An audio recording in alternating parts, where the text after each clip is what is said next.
Dans le dernier épisode, on avait traité des jeux de rôle qui avaient le pire système de jeu, du moins selon chaque intervenant. Mais fort heureusement, le tableau n'est pas si noir et l'on trouve toujours chaussure à son pied en matière de jeux de rôle et de système qui va avec. Mais comme je l'ai dit, il y en a un sacré paquet. Du coup, quel est le jeu de rôle qui dispose du meilleur système? Celui qui est fun, agréable, fluide, cool, bref, plein de trucs positifs. Eh bien, sans plus attendre donc, demandons donc à nos intervenants.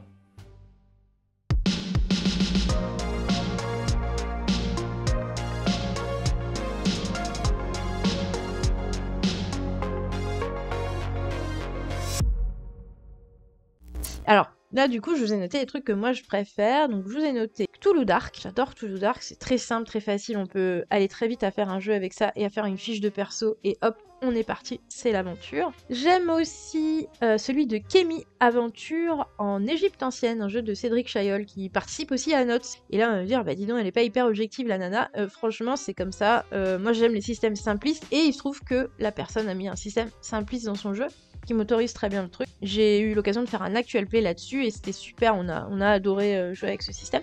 J'aime bien le full narratif absolument Diceless, juste on parle en fait et c'est un cadavre exquis, donc ça je le pratique beaucoup, pas besoin de mécaniser avec des dés pour mécaniser. On peut mécaniser différemment avec un contrat social à la table de ce qui est acceptable et ce qui n'est pas et on parle et ça suffit. Et ça, bah, je dirais que pour moi c'est le meilleur système, donc voilà. Alors le JDR qui est le meilleur système, bien fait, fun, agréable, pour moi c'est pas vraiment un JDR en particulier. Pour moi, c'est le système de résolution de base des jeux Powered by the Apocalypse. Normalement, un jeu Powered by the Apocalypse, vous allez jeter 2d6, ajouter une stat. Si vous faites 6-, vous êtes dans la merde. Si vous faites de 7 à 9, vous réussissez plus ou moins ce que vous essayez d'entreprendre, mais il y a une complication. Et si vous faites 10+, vous réussissez. Parfois même, si vous faites encore plus, et bah, vous avez des super trucs. Moi, je garde ça et je l'utilise à toutes les sauces. Dès que j'ai envie de faire un truc où j'ai pas un système en particulier que j'ai envie d'utiliser, en fait. C'est un peu mon système décent à moi, vous voyez. Il y a des gens dès qu'ils veulent faire un truc, ils utilisent des décents par défaut. Bah, moi, j'utilise 2d6 plus cool. Donc, c'est pas un Powered by the Apocalypse en particulier parce que j'élague un peu le côté move des jeux Powered by the Apocalypse. C'est juste ce système de résolution, je trouve qu'il est parfaitement efficace pour produire une histoire. Je vais dire mon avis perso.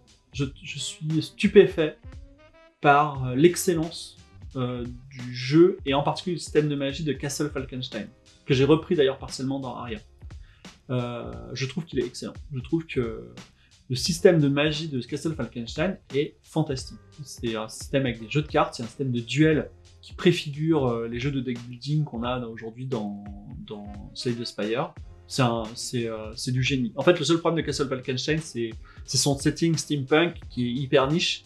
Mais ils auraient pris ça, ils en auraient fait un jeu fantasy classique, à mon avis, ce serait un banger, comme disent les jeunes. Eh ben, tout bêtement, Aventure, le jeu de Maillard.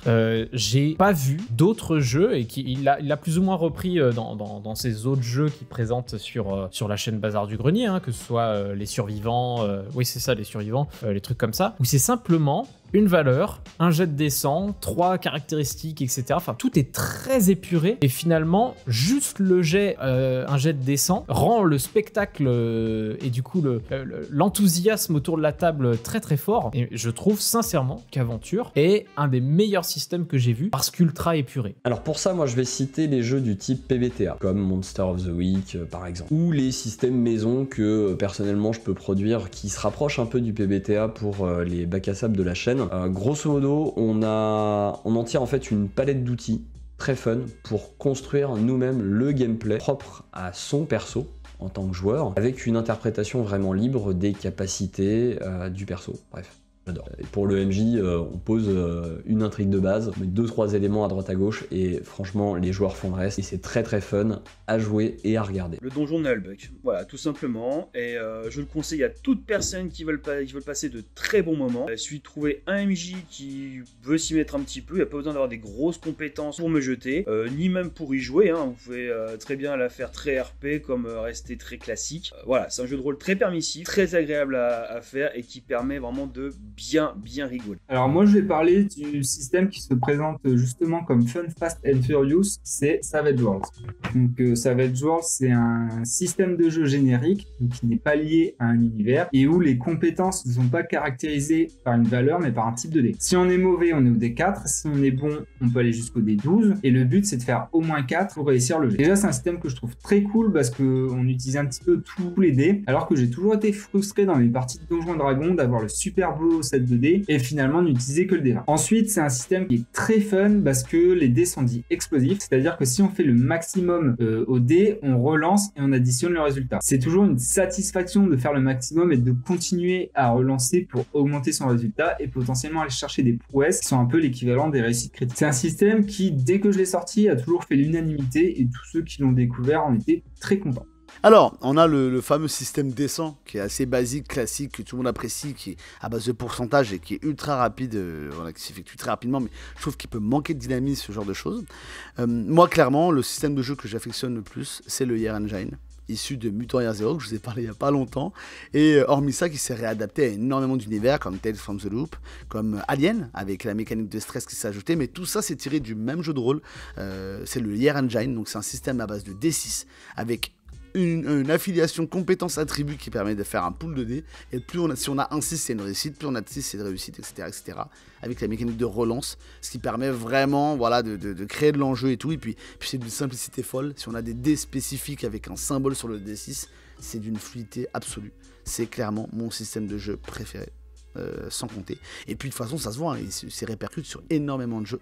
Il y a Metro 2033, c'est Arcanesium qui devrait arriver avec ce système de jeu. Donc voilà, le Year Engine, c'est le Year Engine 0, c'est mon système de jeu préféré. Alors de mon côté, hein, j'ai déjà cité, mais comme je l'ai dit, ce qui a été un véritable coup de cœur, c'est Monster of the Week. Alors là, c'est plus le système, un PBTA, comme on dit, un Propulsed by the Apocalypse, qui est un système de jeu avec 2D6 et des règles faciles à comprendre pour permettre de jouer des JDR plus dans le style pulp. Bref, ça va vite, c'est fluide, on ne calcule pas pendant des heures, bref, ça laisse plus de temps pour le RP et l'histoire. Oui, en fait, le truc, c'est ça, c'est que il y a des gens, ils défendent les JDR à calcul en mode « Ah, vous aimez pas calculer, vous avez un QI à 2 chiffres. » Oui, mais c'est pas ça, mais c'est juste qu'un calcul une fois, mais bon, répéter 50 fois par séance, mais au bout d'un moment donné, ça finit par prendre du temps. Et bon, c'est chiant, en fait, je suis désolé, voilà, ça rogne fortement sur ce que je trouve fun. Bon, après, même si ce système-là, PBTA, n'est pas adaptable à tout type d'ambiance, je trouve néanmoins que c'est agréable de jouer avec, autant qu'on soit joueur ou même MJ. Et donc voilà qui conclut cet épisode de cette série. Je ne remercierai jamais assez les intervenants pour leur participation. Et aussi, encore une fois, merci à Listfy pour le concept de la vidéo. Et vous, du coup, dites-nous donc en commentaire quel est le système de jeu de rôle qui vous a séduit totalement, grâce à sa fluidité,